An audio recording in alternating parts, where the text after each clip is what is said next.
Welcome back. Now in this video, we want to start talking about timeline operations.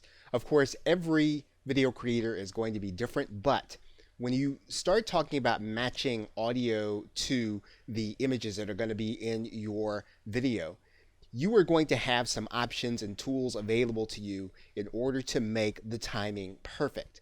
What you're going to notice is that there is an image, there is a whiteboard, and there's some writing on top of that whiteboard. And what we want to talk about in this video are native images to a scene. We're going to open up this image, and you're going to notice that as we appear with this image, that there is a whiteboard and then there is a businesswoman standing there. Now, we decided to make this image native to the scene.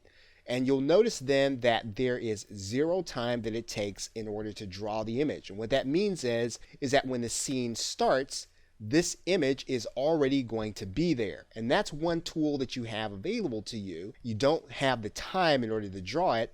You can make that time 0 in terms of the time it takes to draw it. And you can make it the first image in a scene so that when the scene starts, it appears. So let's take a look at how that actually works. And we're going to close this, and we're just going to play this particular scene. And we're going to do that by just clicking this button inside of our video creator. Introduction to strategic marketing.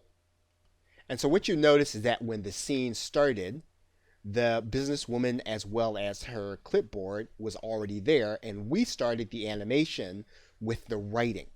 And again, native images give you the opportunity to put in explanatory images when a scene begins, and then you can actually build around those images when you're actually doing your animation.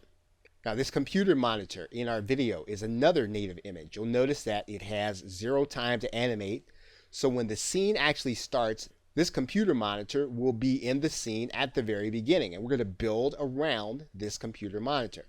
So once again, let's take a look at how this monitor actually works in our scene. More in our next video. If you'd like to explore this subject. So you can see that having a native image actually gives you more options.